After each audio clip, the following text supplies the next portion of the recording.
Hi, folks. So we are going to talk about resources for building community in virtual and blended classrooms.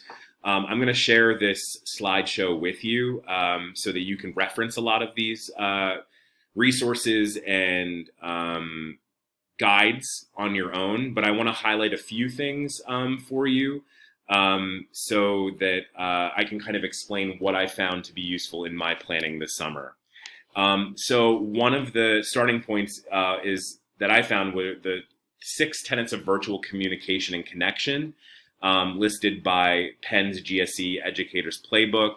And these are going to be some of the guiding themes and principles for my presentation today. So the first topic we're going to discuss is establishing norms and modes of communication. So we, at the beginning of Virtual GA, created a communication plan with students, and some of that was about how we were going to share different resources with students, how we're going to communicate with students over Teams or email.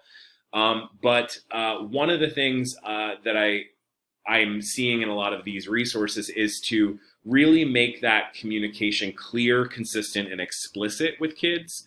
And one of the resources here that I've linked is a template from ISTE about a communication plan with students. Thinking about what is your communication plan for posting online assignments, for collecting and returning assignments, when will students receive feedback, communications with families, personal communication management, live session communication management. All of this are things to consider and I hope this tool will allow you to personalize your own plan, of course, aligned with whatever the departmental expectations are. We also talked in March about establishing a virtual version of the class agreements, and many of the resources this summer advocated that we do that, but also to have students sign those agreements, much like we ask them to sign the honor pledge. And these guidelines can be everything from their sort of expectations for their behavior in synchronous classes, discussion boards, and breakout rooms, but also about making sure that we're being respectful of each other, and more specifically, this topic around building the container of ensuring that the stories that students share in our virtual sessions stay in that space, but that the learning leaves those sessions, and being really explicit about what we mean when we are saying honor confidentiality and building the container of the group, that's important, and being really explicit about that. The second topic is fostering student engagement and collaboration. I wanted to draw your attention first to these resources from Edutopia and Panorama Education. There's lots of great tips here about maintaining relationships and building belonging. But I want to pull out some things that are particular to the topic of Zoom, strategies for Zoom classrooms. So a lot of us were worried about how are we going to build community in a virtual or blended environment, especially if we don't have the benefit of having a couple weeks or even a month or so to build those foundations. So some strategies that are built into this virtual environment could be beneficial in building community and allowing you to get to know your students and get to know each other. So one example is to start with a go-round. A lot of the best practices that I came across really advocate for making sure that you're hearing from each student at least once at the start of class to get their sort of temperature check around how they're doing and their response, to get them to make it normalized that they should speak in that space, or to participate maybe in like a quick poll, or in the chat, or in a shared Google Doc for that class period. I came across this resource called Wheel of Names, and it's a really interesting option for if you're trying to like kick off class to get people to speak. You can enter all these students' names in your section, give the wheel a spin. It will select a student. You can have that student be the person to kick off class discussion.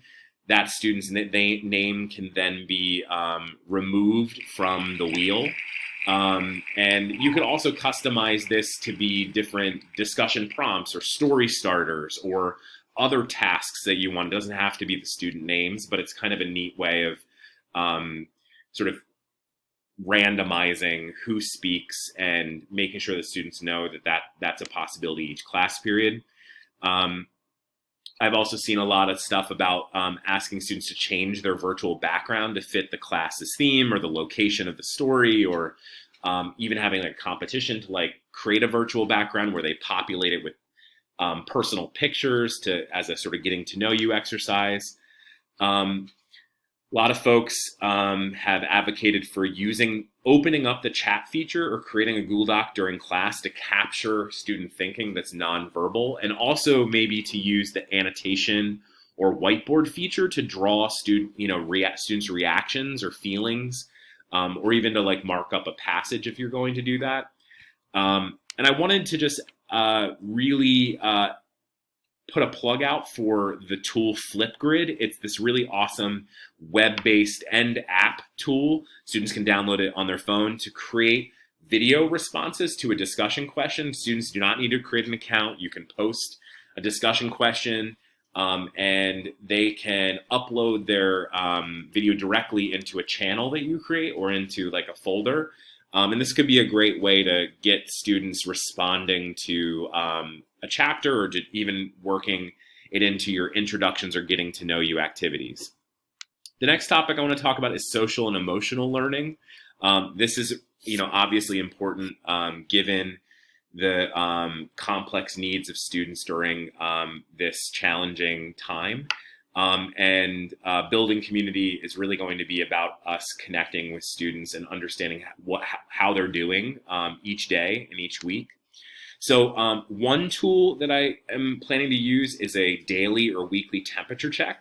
It's linked here, and it looks like something like this. It asks students to provide some quick feedback about how they're doing today, and they can use emojis, they can write a letter, write a letter word, questions like, how do you sleep last night? What do you have how was your breakfast and lunch? How are things outside of class? Anything I need to know? I think this is going to be valuable data for us to gather each day. Another thing that we can use is something called an answer garden, and it's linked in the slides there, but it allows students to generate like a one-word response or a short phrase. And it's sort of like a Wordle or a word bubble. And as students, duplicate responses grow the word. It's another way to kind of get quick reactions from students. You can also use the Zoom chat feature for that same task. I also want to put in a plug for some resources from Dartmouth and Penn on short guided meditations and mindfulness podcasts. These are meditations that are really only about 5 minutes long that can be integrated into the beginning or end or middle of your classes, that will allow students to kind of be more focused, to deeply breathe, and to become more calm. And alternately, if you're noticing that the kids are really sagging, there are other energizers that you can use, like follow the leader, or Simon Says, or shake the dog, where you have the students shake out their arms and legs and their head and neck. And these are ways to kind of track what the students need to get them engaged and feeling plugged into what we're doing. And a lot of these ideas come from the article that Rachel shared with us on from Penn GSE's Sharon Ravitch's Flex Pedagogy. The last topic I want to talk about is ensuring equity and cultural responsiveness or responsivity in our online classrooms. A lot of this guides the norms and around respectful engagement and the content and materials we choose. But I think that one of the things that we should also consider are what sort of activities can we do at the beginning of our classes to get students to share about themselves, or to get them to respond personally to a reading or a topic through Jigsaw or peer teaching. There's some tips here on culturally responsive remote education, and 3 tips to make any lesson more culturally responsive. And one thing is this identity chart to get students to fill this out or to, um, bring in a personal artifact and use Flipgrid to tell a story about it, share a video or photos, Zoom backgrounds, me in 3 photographs or short writing responses. And these are all strategies to get students to think about the subject of identity and start with who am I? One thing that I really wanted to put a plug in for is to ask you to consider adding your preferred pronouns on Zoom. It's really easily done. Right next to your name in Zoom, there's a ellipses, a dot dot dot that you can click, and it'll ask you how you want to rename yourself. And putting in your pronouns there and also in your email will be a really big sign to your trans and gender nonconforming students that we're normalizing students using their preferred pronouns, and I would definitely encourage that to be a practice that we adopt. The last slide on this subject that I wanted to share were culturally responsive one-on-one meetings, and this we talked a lot about how to that the importance of one-on-one check-ins with our students, that's something that we need to bake into our schedules, either through virtual office hours or through breakout rooms with some certain small groups of kids.